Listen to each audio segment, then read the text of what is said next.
Nice. Nice tie. Oh, that's... Oh!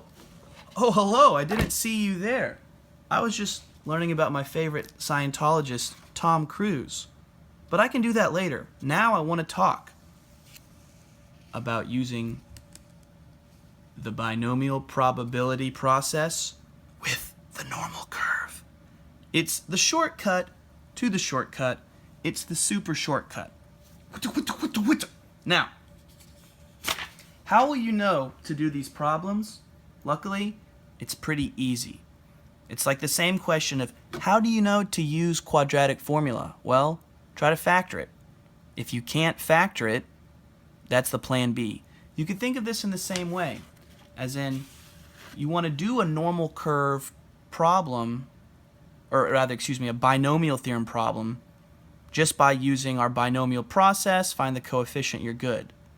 But if it's going to take you 10 years to do it, if there's too many different possibilities, that's when the normal curve comes in. Okay, so let's do a quick example and it will show it. Say we got Mervin, same as last time. He's shooting the rock. He's a 23% shooter from 3-point. Rather than taking 10 shots, this time he's taking 90 shots. So he's taking more shots, he's going to make more. Say they said, okay, what are the chances he makes exactly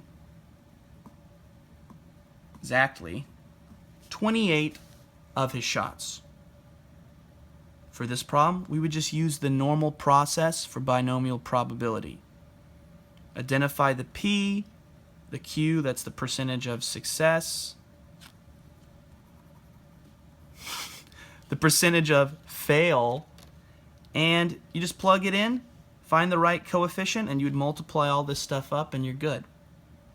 What if, on the other hand, they'd said, okay, don't tell me about exactly 28 makes.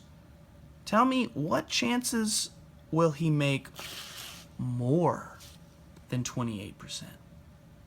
So with binomial probability or all probability problems, you got to watch out for words like more, less than, at most, or at least.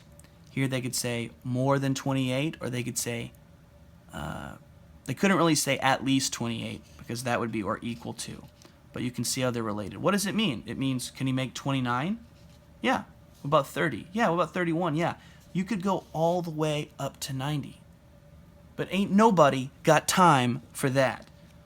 Ain't nobody got time for doing this process above here, and then a different one here, and then a different one here, all the way to 90. I guess it would be easier to, rather than start with 29 and go up, is to go with 28 and work back to 0, and then minus that from 100. But even still, that would take forever. So instead, the normal curve comes in and saves the day. Okay, normal curve. What do we need to use the normal curve? You need to know the z-score, the z-value, aka use this formula. So let's look. What do you need to use the formula? A data point, an x value, the mean, and the standard deviation. Now, the x value is just the boundary point they're asking about. So for this problem, it'll be 28. That one's not that weird. But they don't give us a mean and a standard deviation. Here's the thing. You just find it. Here are the two formulas to do so. Boom and boom. You don't have to memorize these formulas. They'll be on the formula sheet, but let's talk about them. So this first one here, the mean is n times p.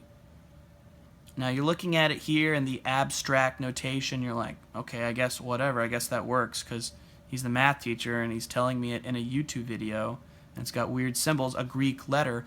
Just think about how this makes all the sense in the world. If I said, okay, don't look at this problem. Someone's going to shoot 90 shots. They're a 23% shooter. How many do you think they'll make? Think about what you would do. If I said someone's shooting 90 shots and they're a 23% shooter, around on average, how many do you think they would make? Wouldn't you just multiply the percent by the amount of shots to find kind of what's about to happen a good guess? Yes. That's the mean. That's all you do. Now for standard deviation, we take the square root of n times the success percentage times the fail percentage. This is a little stranger to understand why this tells you the average distance a data point has from the mean. And so we won't get into why that one works. But at least this one should make tons of sense. Okay, so for our problem here, if we multiply the trials by p, you get 20.7 as the mean. Then if you plug in that 20.7 times 0.77, this was p, or this was n times p times q, and then we take the square root, we get 3.99. So now, since we have all the goodies to use normal curve, we can do what you got to do on all normal curve problems. Draw the picture.